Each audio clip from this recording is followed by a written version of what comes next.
बिस्मिल्लाहिर्रहमानिर्रहीम। साथियों, मैं आकिब अली नारे जो अॼु हिकु नए topic electronic configuration of elements में।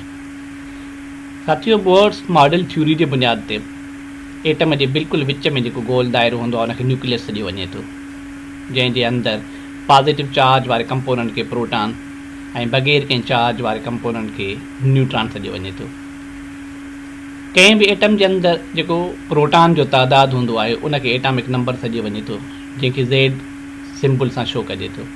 जॾहिं त प्रोटॉन ऐं न्यूट्रॉन जो गॾियल तइदादु जेको हूंदो आहे उनखे मास नंबर या एटॉमिक मास सॾिजे थो, जंहिंखे ए सिंबल सां ज़ाहिर कयो वेंदो आहे।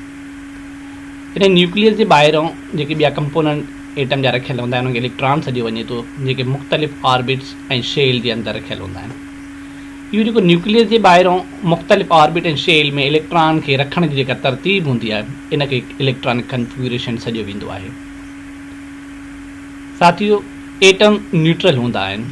उनजी मेन वजह इहा आहे त जेके पॉज़िटिव चार्ज वारा प्रोटॉन ऐं नेगेटिव चार्ज वारा जेके इलेक्ट्रॉन हूंदा आहिनि उन्हनि जी तइदादु सेम हूंदी आहे, इहे बराबरि हूंदा आहिनि। इनजे करे एटम न्यूट्रल सॾियो वेंदो आहे। कंहिं बि एटम जे इलेक्ट्रॉन जे रखण जी तइदादु मुख़्तलिफ़ ऑर्बिट ऐं शेल में हिकिड़े फार्मूले जे तहत मुक़ररु थियल आहे। उहो फार्मूलो आहे 2n², जंहिंमें n ऑर्बिट या शेल खे सॾियो वञे थो। मिसाल जे तौरु असां पोटेशियम एटम खे खणूं था। इन में जेका पहिरीं शेल यानी n1 जेका आहे इन फार्मूले जे तहत जेकॾहिं असां सॉल्व कयूं था 2n² त इहे ॿ थियनि था पिया। मतिलबु त जेका पहिरीं शेल आहे उन में वधि में वधि असां 2 इलेक्ट्रॉन रखी सघूं था। जेका नंबर 2 शेल हूंदी आहे उनखे इन फार्मूले जे तहत पुट कयूं था 2 ब्रैकेट जे अंदरि 2 खे हल कंदा बि त 8 जवाबु अचे थो। मतिलबु त 2 नंबर शेल जे अंदरि असां वधि में वधि 8 इलेक्ट्रॉन रखी सघूं था। ऐं 3 नंबर शेल खे जेकॾहिं असां 2 खे सॉल्व कयूं था त 18 थिए थो। अहिड़ी तरह सां जेका 3 नंबर शेल आहे उन में पोटेशियम जा 8 इलेक्ट्रॉन रखिया वञनि था। बाक़ी जेको पोटेशियम जो हिकिड़ो इलेक्ट्रॉन बचे थो पियो उहो जेका 4 नंबर शेल आहे उन में रखिजे थो पियो। अहिड़ी तरह सां पोटेशियम जा 19 इलेक्ट्रॉन चैन शेल जे अंदरि मुक़ररु थी वञनि था पिया। साथियों, पोटेशियम जेका एलिमेंट हिन टाइम ते असां मुख़्तलिफ़ शेल जे अंदरि इलेक्ट्रॉन जे नंबर जे बुनियाद ते एनालाइज़ कईसीं। अचो उनखे थोरो वधीक तवजह में ॾिसूं त हुनजी पहिरीं शेल में 2 इलेक्ट्रॉन रखियासीं, ॿी शेल में 8 इलेक्ट्रॉन, टीं शेल में बि 8 इलेक्ट्रॉन, जॾहिं त चौथी शेल जेका हुनजी आहे पोटेशियम जी उन में असां हिकिड़ो इलेक्ट्रॉन रखियो आहे। हाणे इन जे तहत जेका हिनजी इलेक्ट्रॉनिक कन्फिगरेशन थींदी उहा 2 8 8 ऐं 1, माना पहिरें में 2 वरी 8 वरी 8 वरी 1।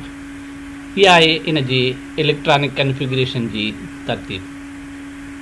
जेका पीरियड टेबल आहे उन में मुख़्तलिफ़ एलिमेंट जी जेका पोजीशन हूंदी आहे उहा ज़ाहिर थिए थी त जेके बि कंहिं बि एटम जे अंदरि टोटल तइदादु जेको शेल जो हूंदो आहे उन नंबर ऑफ शेल खे असां नंबर ऑफ पीरियड सां एनालाइज़ कयूं था।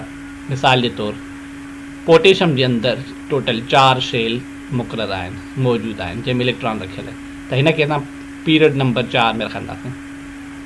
अहिड़े तरह सां सोडियम जे अंदरि टोटल शेल जो तइदादु 3 आहे, त हुनखे असां पीरियड नंबर 3 में रखंदासीं। लिथियम जे अंदरि शेल जो तइदादु 2 आहे, त इहा पीरियड नंबर 2 में मौजूदु हूंदी। अहिड़ी तरह सां रुबियम जेका हूंदी आहे, रुबिडियम, उनखे 5 पीरियड में रखियो छो त हुनजे अंदरि 5 शेल जो तइदादु आहे। साॻी तरह सां साथी जेके मुख़्तलिफ़ ॿिया आइटम आहिनि उन्हनि जे अंदरि असां वरी हिकिड़ी ॿी नोट कंदासीं ॻाल्हि त जेको बि उन्हनि जूं ॿाहिरीं शेल हूंदी आहे उन में इलेक्ट्रॉन जे नंबर खे साम्हूं रखी करे असां ग्रुप नंबर कंसीडर कयूं था। मिसाल पोटेशियम जी ॿाहिरीं शेल में हिकु इलेक्ट्रॉन हुयो त हुनखे असां 1 ग्रुप में रखियोसीं। मैग्नीशियम जे ॿाहिरीं शेल में 2 इलेक्ट्रॉन त हुनखे असां 2 ग्रुप में रखियोसीं। ऐं एल्यूमिनियम जे ॿाहिरीं शेल जे अंदरि 3 इलेक्ट्रॉन आहिनि त हुनखे ग्रुप नंबर 3 में रखियोसीं। अहिड़ी तरह हिकिड़ा बेतरतीब ग्रुप पिणु हूंदा आहिनि जिन में क्रेमियम, कापर, सिल्वर, गोल्ड ऐं कुझु ॿिया आइटम पिणु शामिल आहिनि। ही उहे आइटम आहिनि जेके सीक्वेंस जी तरतीब में न रखियल हूंदा आहिनि। ही ग्रुप बी ग्रुप सां ज़ाहिर कया वञनि था ऐं हिननि खे ई पीरियड टेबल जो सब ग्रुप पिणु सॾियो वेंदो आहे। हाणे अचो त हिननि जो निचोड़ पढ़ूं साथियों कंहिं बि एटम जे अंदरि जेको प्रोटॉन जो तइदादु हूंदो आहे उनखे एटॉमिक नंबर सॼो वञे थो, जेके ज़ेड सिंबल सां शो थियनि था। प्रोटॉन ऐं न्यूट्रॉन जो गॾियल तइदादु मास नंबर सॼो वेंदो आहे, जंहिंखे ए सिंबल सां ज़ाहिर कबो आहे। न्यूक्लियर जे ॿाहिरां मौजूदु कंपोनेंट इलेक्ट्रॉन जेके नेगेटिव चार्ज वारा हूंदा आहिनि ऐं न्यूक्लियर जे अंदरि मौजूदु पॉज़िटिव चार्ज वारा प्रोटॉन बराबरि हुजण जे करे उहे न्यूट्रल सॼनि था। ऐं शेल जे तइदाद ते असां उन्हनि खे पीरियड नंबर में रखूं था, जॾहिं त एटम जे ॿाहिरि शेल में इलेक्ट्रॉन जी तइदाद खे साम्हूं रखी करे उनजे ग्रुप नंबर खे तय कयूं था। साथियों, ही हुयो इलेक्ट्रॉनिक कन्फिगरेशन जेको अॼु असां पढ़ियोसीं।